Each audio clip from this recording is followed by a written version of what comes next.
What's going on, everybody? Welcome back. FantasyTeamAdvisors.com, bringing home the bacon NFL DFS video. This is the first look for NFL DFS Week 4. I can't believe we're already 4 weeks into it, but we're very excited. Wanted to show you everything. I wanted to take a first look on the DraftKings, possibly look at what NFL Savant can do for us. We obviously have Baseball Savant, but we could look at this maybe when we do the breakdown of the matchups. We could get in and look at how, let's say, just for instance, for Thursday Night Football, we got Detroit and Green Bay. So just kind of going in here, we could look at, where are the Lions? So the Lions, we can dig into the Lions a little bit, just kind of see how they score by quarters, defense, targets.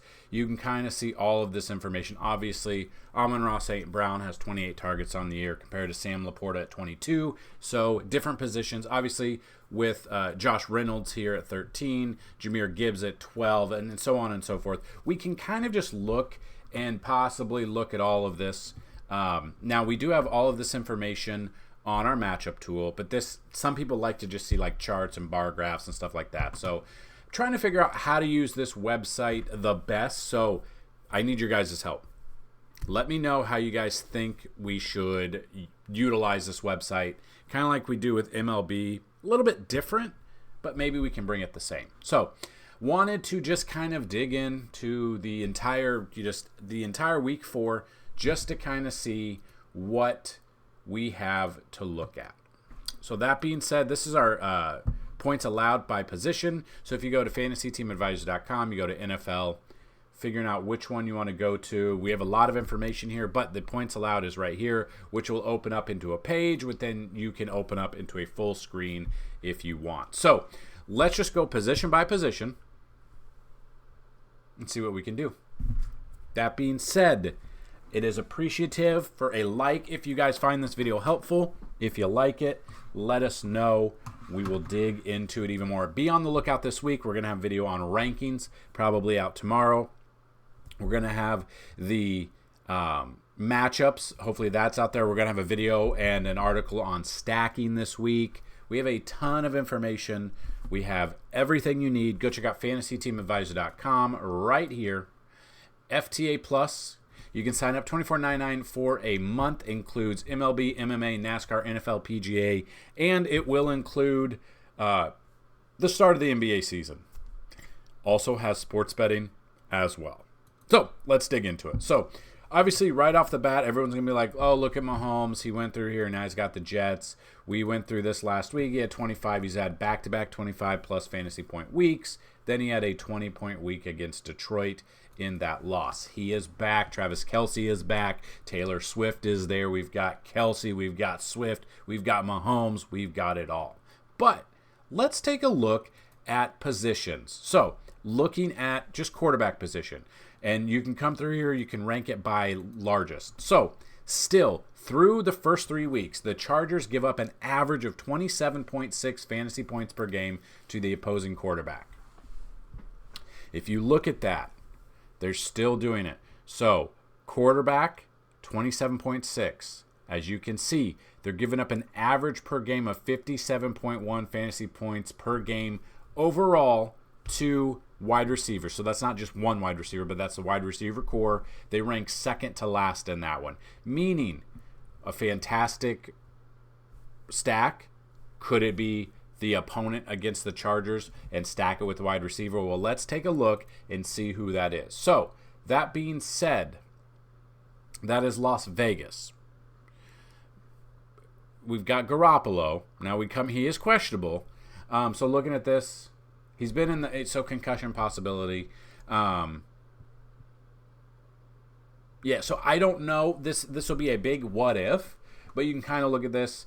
Had a really good game before getting hurt with the concussion. Threw it up 44 times in that game. If he is in, Jimmy Garoppolo and Davante Adams could be in store for a big game here. So we look at this, 45.2 fantasy points in the week 3 loss. Still, I mean, he's the number one.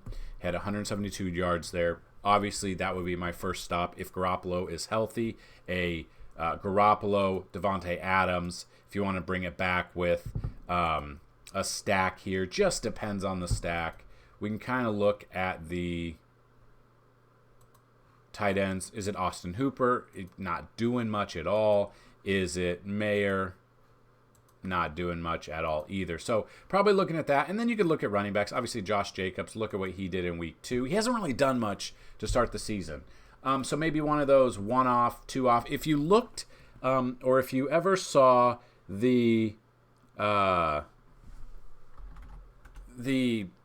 breakdown of the Millie Maker winner in week 3, you saw basically instead of like a full like quarterback with 2 pass catchers, it was basically 2s on 2s on 2s. So you had your quarterback and your wide receiver. Then you had 2 players from a different game. You had 2 players from a different game, which is not normally what it takes to take down a Millie Maker. But again, I mean, you had 70 points out of the Dolphins. You had the Dolphins backup running back running wild. So let's just look.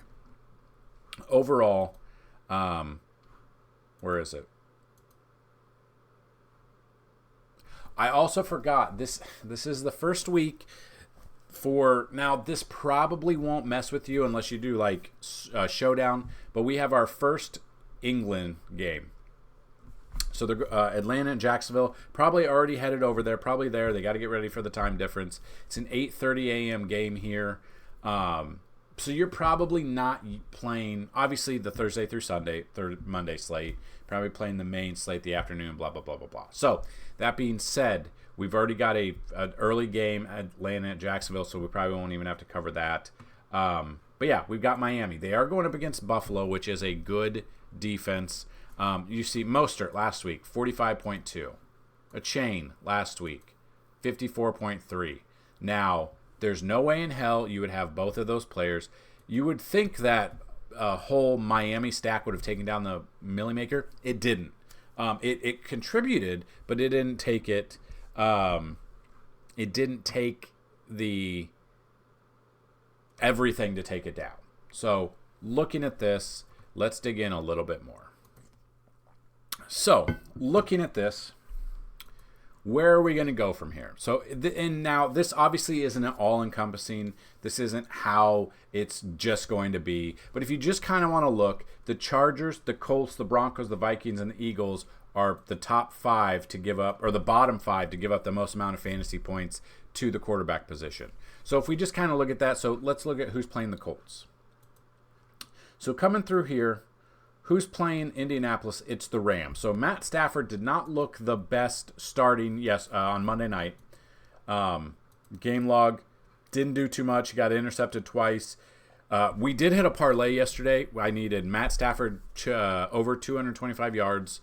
And he didn't have it till like 3 minutes left in the fourth quarter. I needed Jalen Hurts for a touchdown, which he got. And then I needed Mike Evans for 50-plus yards. And we hit it, but it was it took a very long time. Luckily, he was at like 205, and then we hit it with the longest, which I believe right down towards the end. Same thing with Mike Evans. He didn't look too good here. He's 5,700 going up against Indy. Their defense isn't the best. I think people will be off of him. We could be definitely looking at Matt Stafford there. If you just want to look at everything here, rank-wise, you see, So Garoppolo has the best chance, but, that's a big but, questionable due to a possible concussion. Stafford is the second best there. Justin Fields is the third best option on paper, but then we look and he has not done much. He screwed you over more than he's not. I don't know why Chicago is trying to make him a pocket passer. He's not a pocket passer. We know that if they would just let him run, he can run. He's throwing the ball. It is true. He is throwing the ball. But he only had 99 yards against Kansas City. They were down so much, he still could not do anything throwing the ball up, being so far behind. Now, if that game were a little bit closer, I think I would have hit my Kelsey 2+ touchdown parlay. Neither here nor there. I thought maybe Chicago would decide that, hey,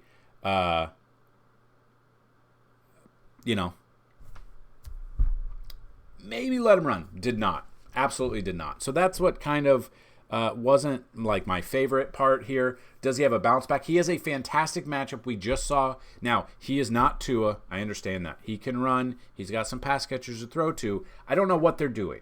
But we just saw Denver's defense get absolutely decimated, gave up 70 to Tua and the Dolphins. Justin Fields, contrarian. I'll throw him in there. Obviously, this is if I'm making multiple lineups. That's a big if, though. Brings us to the next one. So, Minnesota's given up a ton of offense this year. Andy Dalton came in. Now, honestly, Bryce Young was out last week, sidelined. Andy Dalton in his first start, 361 yards, threw it 58 times. I absolutely love Andy Dalton. Hopefully, moving forward, Bryce Young is not the starter right now. Hopefully, it's the Red Thunder, Andy Dalton. Obviously, you would pair him up, and this would be a bittersweet moment for Adam Thielen. I mean, Adam Thielen last week,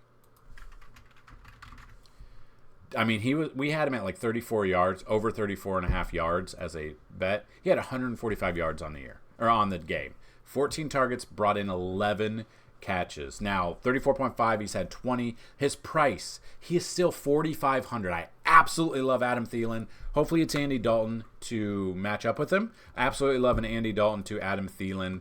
Again, it's going to be the Bryce Young situation. Hopefully Bryce Young is out of there. So, looking at another one coming through, Sam Howell, I don't know what to think of him. Didn't do anything against Buffalo. Now, Buffalo is a fantastic... He just looks tired. Buffalo is a fantastic defense. Against Denver, their defense was terrible. They ended up winning that game, 21.26 at 299 yards. So now he's facing Philly, they're giving up points. If you look at this, Philly's 5th overall. It depends. Howell, for tournaments, I'm okay with it, 5,000. That's kind of what we look at here. Bringing it down, Daniel Jones against Seattle. Didn't do anything in week 2 or week 3. Didn't do anything in week 1. Had obviously the amazing comeback against Arizona. Now they're going up against Seattle. Seattle right now is giving up an average of 23.6 fantasy points per game to the quarterback position. This is what I want to reiterate. These are not my top 5 quarterbacks of the week. We'll have a rankings video out. We'll have a rankings article out tomorrow. So be wary of that. This is not that. These are options these are great matchups that we can look through. So now let's take a look at the running back position. Don't know so Denver, obviously, now Denver, these numbers are going to be skewed quite a bit because obviously both running backs from Miami ran all over Denver last week. So it's only 3 weeks, but we've seen this. So if you look at this, running back by position, the Broncos have given up an average of 51.4, and you can see it's a huge difference. Now, this is an outlier. Outliers are going to be everywhere. It's 3 weeks. That's the data we've got going on. That being said, Denver has been ran against. Not saying that these running backs are as good there. You got Roschon Johnson here. Didn't do too much. First, had a really good week 1. Hasn't done much there. The Bears have just been down, whereas there wasn't anything for him to do because they had to throw the ball, which they didn't really throw the ball. Deontay Foreman coming in week 1, didn't play in week 2 or 3. Khalil Herbert came in kind of the same thing. It goes, if the game is up there, the Chicago running backs will have a field day. No pun intended. But again, it's depending on the offense there. Next one up, that's probably what I would use. I wouldn't use Homer. I wouldn't use Burns. Then we have Denver going up against Chicago. So battle of the mid defenses against running backs. So is it Javonte Williams? Hasn't done double digits this year. 138 yards in 3 games. Is it Samaje Perine? Same thing. Hasn't really done much there. Dwayne Washington, nothing. Probably in this, and you can see they've got a lot. That's probably don't like the. If I'm using one, it's obviously Javonte Williams. If you want to change of pace back, it'd be Perine, but very cheap option there. Moving to the next one, Madison. Carolina has given up an average of 33.5 fantasy points per game to the running back position. Madison would be the one who should contribute the most. Obviously had a good week in week 3. Didn't have a touchdown. Still involved in the passing game. He's got at least 4 targets in all 3 games. He's got rushes here. Again, 15 yards is the longest. Still, this is his first year as the featured back. I understand that moving forward. I think people will be off of him, but this could be a big contest. The over-unders are not in yet. I don't think we will look at the over-unders. Obviously, we will target games that have the higher over-unders. It seems like maybe Minnesota might be in that instance the whole time. So I wouldn't be surprised if Minnesota and Carolina are in the top 3 highest over-under games, at least opening this week. Cam Akers might be involved. So he, wasn't involved in week 2, wasn't involved in week 3, was a coach's decision inactive. Now he'll get a first full week of practice in. Will he vulture some things? I could see him vulturing for Madison. I could also see Akers. I know that the coach came out and said Madison's the RB1. I could see that changing. You want to get contrarian. And this is the thing. So I saw this yesterday. So I'm in some fantasy football groups and DraftKings groups and stuff like that on Facebook.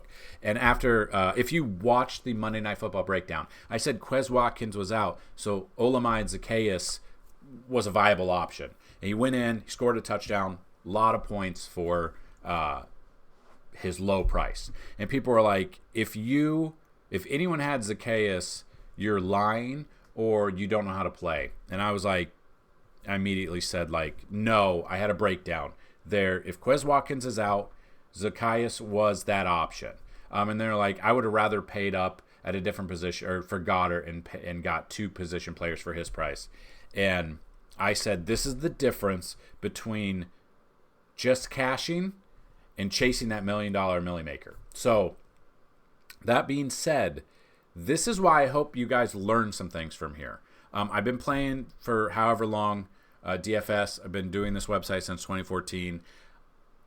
You get a knack for this. So I'm not saying I called a Zacchaeus touchdown. I said he was a viable, very cheap option because the wide receiver in front of him was out after the pricing came out. You've got to find those specific plays that people are going to be off of. You've got to find those low owned plays to have a chance in tournaments. Cam Akers would kind of be in that situation. He's 700 less. He's not going to be the front runner. He could outpace Madison. The way Madison's been playing and fumbling the ball, and he has 1 touchdown on the year, he has 1 fumble. He just, I don't know. This is his first year being the lead back. Maybe it's getting to him. I don't know. Now, I'm not saying that Akers is going to come in and be the RB1. I'm just saying, you could see Madison do some things. Then you could see Cam Akers come in a favorable matchup against Carolina and vulture 1 or 2 touchdowns this week. I would not be surprised at that at all. That brings us to the next option down here, Pittsburgh. They are bad against the defense. That brings us to, or they're on defense against the run. Dameon Pierce coming up. Had a good-ish game there. He's 5,200. He's now 5,100. Only had 31 yards. Had a touchdown. Had 3 for 3 targets, though. Houston surprised everyone and beat Jacksonville. Surprised me, too, and beat Jacksonville. So, I'm not the biggest... I'm not the biggest Dameon Pierce fan. You've got Singletary who can come in and vulture some. I get that. Mike Boone probably won't do a ton. I'm just not a huge Dameon Pierce fan. Probably off of him this week. I don't know if I'll ever be on him. And then you got Beck who came in. The problem is, you don't get those points? Oh, you don't get those points because the defense would get those points. So Beck came in and had an 85-yard touchdown Sunday. But you don't get those points because he was on defense. So the defense would have gotten those points. That's what kind of sucks because he's a running back, he's playing special teams. You don't get those points for your running back. I mean, you wouldn't use Beck anyway. But yeah, so that's kind of what I would look at. The next one would be the Chargers. Is Eckler going to be in? We kind of got to wait for this.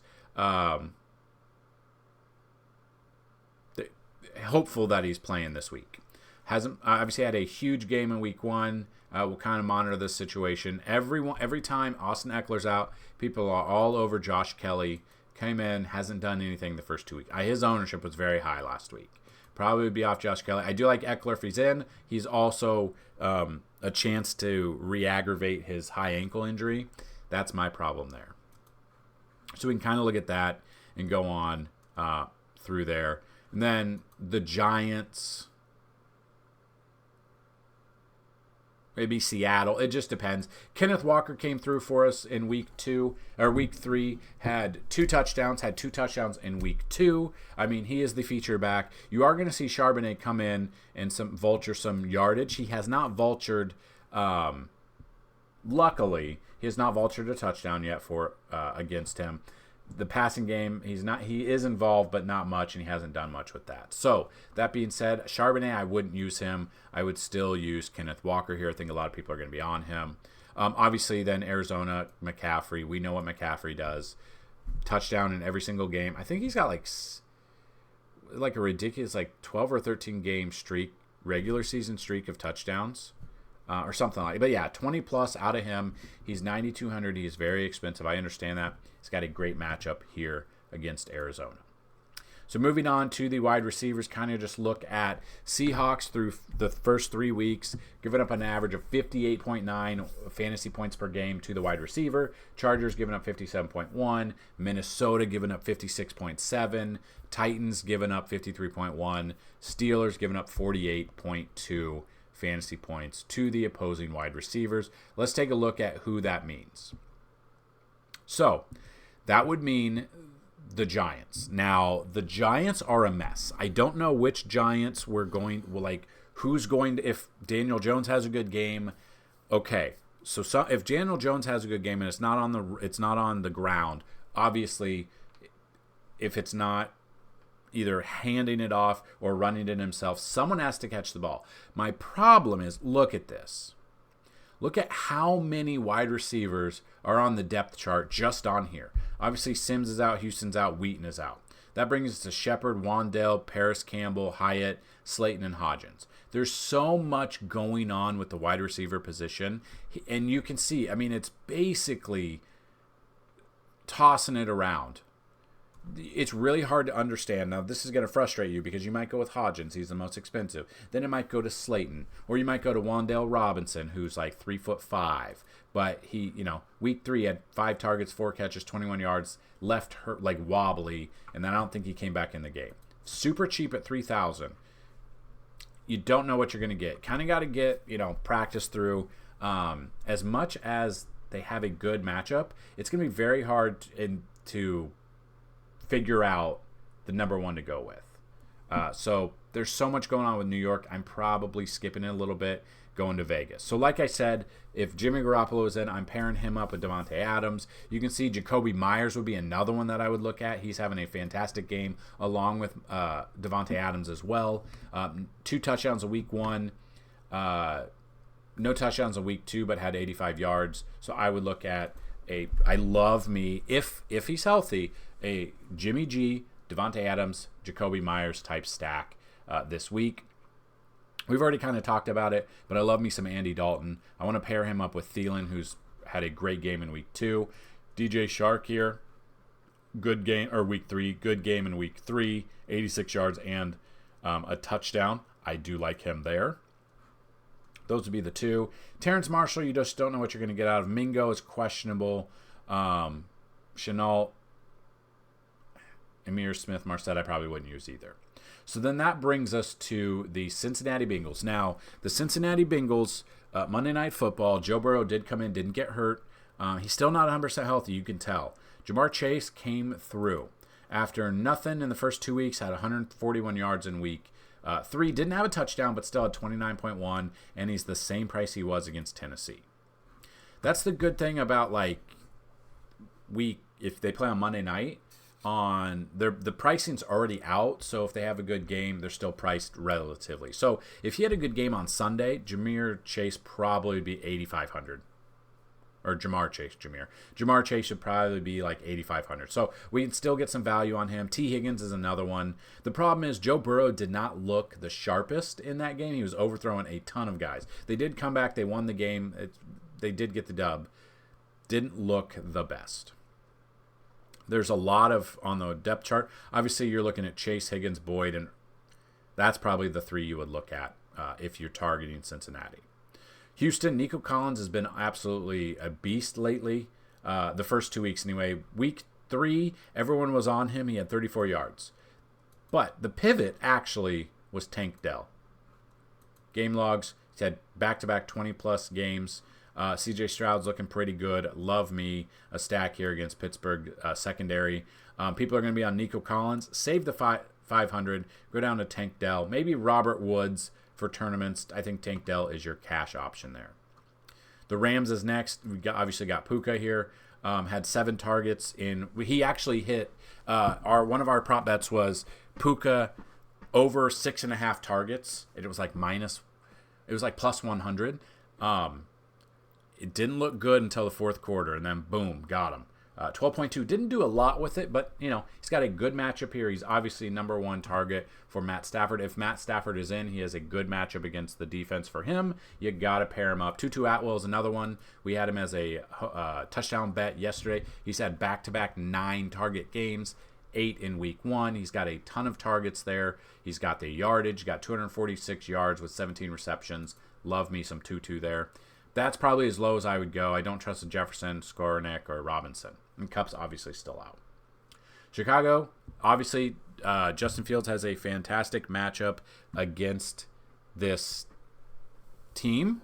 It depends on how Justin Fields does. So, that being said, I don't think in cash I'm looking at it. But yeah, if we're pairing up Justin Fields, you got to have some of his pass catchers. I trust them more than I trust the running back. Because especially if somehow Chicago is behind Russell Wilson and the awful Denver team, Justin Fields has to throw the ball to somebody.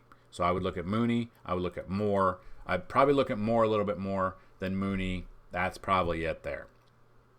And then Cleveland, we saw Amari Cooper here. Deshaun Watson, had a fantastic game here, 116 yards and a touchdown. We knew one of these was going to break out one of the times, and that was the game for him. So Amari Cooper would be 1, Elijah Moore would be 2, Donovan Peoples-Jones would be 3. So let's look at the tight end position to wrap up this first look video. Lions are giving up the most amount of fantasy points to the opposing tight end, 19. Eagles are giving up 18.2. Jets are giving up 17. Atlanta Falcons are giving up 15.2. And the Raiders are giving up 15 fantasy points per game to the opposing position. So, looking at the tight ends here, Luke Musgrave, Detroit. This is a Thursday night game, so this is more of a showdown type game instead of, because you're not going to play Thursday through Sunday, Thursday through Monday. I get that. So, Luke Musgrave actually has the most amount of targets of tight ends or usage this year so far for the first 3 weeks. 11 receptions, 124 yards. No touchdown yet. That could change in this Thursday night matchup here. Next up, Philly's given up a ton. We could look at Logan Thomas. He's always questionable. He seems like he always has concussions, right? Logan Thomas, if he's in, play him. If he's not, definitely look at his backup here, which is Bates or Turner. If Thomas is out, I don't enjoy the backups much. So I'm probably off of him. Travis Kelce, haven't even looked at the rankings yet. He's going to be number 1 this week. He's got the 3rd best matchup there, and we know what we're going to get out of him. He looks like he's good. His knee's not a problem, coming off almost 20 fantasy points in week 3. I'm pretty sure he didn't play the fourth quarter at all. So he had 19.9 fantasy points, and he didn't play the fourth quarter because they were up so much. It was literally their backups. Jacksonville, the first game he came back with 26 yards and a touchdown. So he's got touchdowns in both games. He is a sure bet. Wouldn't be surprised. He's going to be one of my parlay bets for a touchdown. So Travis Kelce is there. We know who he is. Evan Ingram, he's got a great matchup. This is in England, though, so not going to be playing this game. Gerald Everett. So everyone's going to be on Gerald Everett, who's, he's okay. Doesn't have a touchdown this year. Hasn't had double-digit points. I kind of like Parham. 2,800 came off a 2-touchdown performance against the Minnesota Vikings. I think a lot of people are going to be on him, but at 2,800, that is basically a free square on DraftKings. That's a free square for me in my instance. So, yeah. Tennessee, this really depends. Hasn't had double digits. Ryan Tannehill has not looked good. I'm probably not looking at Tennessee at all. And then Buffalo, Kincaid, or Knox, which one are we going to get? Both are very relatively cheap compared to pricing. Dalton Kincaid has not done much, has not double digits at all. And then Dawson Knox does have a touchdown this year, had double digits 1 week. The problem is it's just they're not throwing it to the tight end position. So I don't know if I'll have any Buffalo tight ends either. And then we get down here. You can't play that game. It's in England. Then we get to Denver. Troutman was one of my low-owned favorite plays last week. Did nothing. Absolutely nothing. The tight end position, I think it's kind of, you know what you're going to get. Like, it's Travis Kelce. It's Hawkinson. It's like the big name. Laporta. Laporta has a ton of targets this year.